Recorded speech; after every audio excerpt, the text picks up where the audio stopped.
My holiness blesses the world.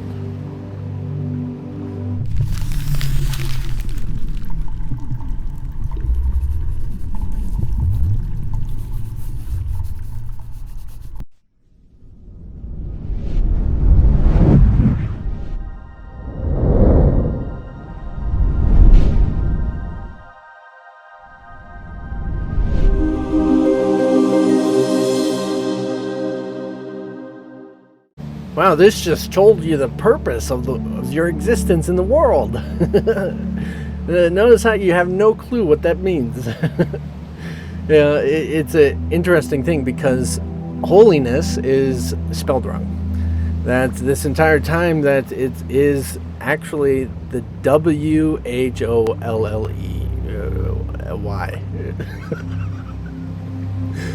That this entire time holiness has been actually about that. We like to think that it's about purity and gentleness or something that deserves your respect, and that's true. But it is in the sense of wholeness. Holy. It's holy. Complete. And then if you recognize it in that way, it would be a little more understandable. It'll make a little more sense. Okay? So we have this weird religious thing that we made up this word referred to as holiness or holy, and it actually doesn't really mean anything but the fact that it deserves a respect. So it actually is attempting to tell you about holiness. And so what your purpose is to see, as we've been talking about, is that everything is within your holiness. Is it? It's in your completeness, just like that dreamer. Okay, so if you recognize everything is, say, blessed by your holiness, then you're whole and complete. And if everything is included in this oneness of being whole as the dreamer, and you recognize everything is in your mind, your purpose didn't really serve from your person. Your purpose actually was coming from this little person to the big mind, consciousness of Christ, which you actually are. So it's saying that your purpose actually is to discover the big mind of consciousness. That's what you're meant to be doing here. And so of course your holiness is blesses the world, is referring to in the sense that when you accept what you actually are, the wholeness, the entire world, all of us, accept it as well. So it's like it's on everyone's tongue, on every knee will bow, kind of a deal. That we misunderstand through religion all of these years about what this sense of holiness really is, because we have idolized specific entities. And as beautiful as that is, and as wonderful as that is, people like Jesus has done this and heard it from every mouth, heard it from every one of us, all of us. It was done, but to us it was not. So it's actually to the perspective of you. You are responsible for this whole scenario, this whole thing, that we will all awaken as much as you awaken. Yeah.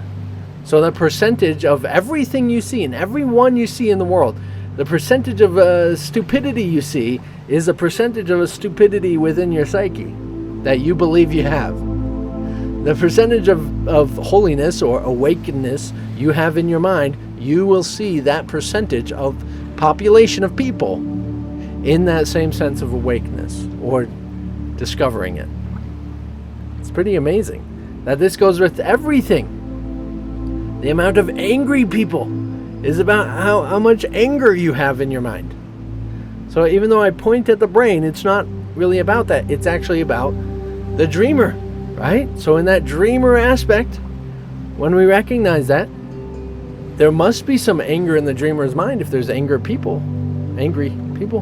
There must be some sadness in the dreamer's mind if there's sad people. There must be stupidness in its mind, or at least believing about all of it, and that's enough. The people's the world with stupid people. So you actually are recognizing, as you come into, again, discovering more aspects of yourself, You're recognizing the correlation, the correspondence between all that you think, all the thoughts that you have, and everything in the world. Because your mind is a part of the whole mind. So you're not actually individual minds. You think you're individual mind because you associate it to the perception of your eyeballs and your mouth and your ears and your body, right? And so you think it's your own, but really you just don't recognize that everybody has essentially the same thoughts, but it is then filtered individually into, say, their body perception. But really everyone is essentially the same one mind. Just like in a dream. You can't get to it enough. The dreamer is the mind of everyone in the dream, right? So a lot of people get into this with this misunderstanding about money and value. People with course students especially get obsessed with this about, those who see themselves as whole make no demands, for one, thinking that has something to do with money. And there's some other lessons as well that we get into in a little while about paper strips and coins and stuff. And people think, you're supposed to just be doing things not for money. But really, this isn't about money. Like, as much as we think that money has value, it's not about money at all. This is about those who see themselves as complete, literally are the entire reality. When I want something, for one thing, for an example, I think of it, and then it exists. It comes into my life, and I have the option of saying that I find value in it or not. We all do this. We just think some other people exist and develop these things for us. So your manifestation is coming all around in every angle. It's pretty miraculous. Remarkable and miraculous together is miraculous. It's an interesting thing to discover yourself in it.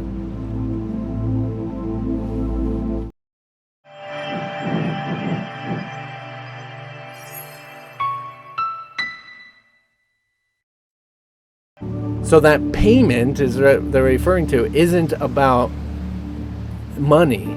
I mean, yes, everything demands payment, and of course you would be demanding payment in some other fashion or whatever. But it's more so about recognizing, say, the perception of things, and seeing will inevitably demand payment of someone. And it's actually referring to separation. The fact that payment is in so many different forms, not just money, but in a fact that there needs to be some sort of clash, disagreements in relationships, and all these different things where the payment is due. And even if it's an apology or forgiveness is a payment. Okay? So we want to recognize that this is actually about discovering the wholeness of what is, say, the mind of Christ. The holiness of the mind of Christ. That everything and all the world and all the universe exists within. So if we understand it in that fashion, it's not about holiness, and if you charge for something like this course, then it's no longer, I don't know. It's interesting how we're so obsessed with separation and money that we like to misunderstand things like that. I did too, my first time around.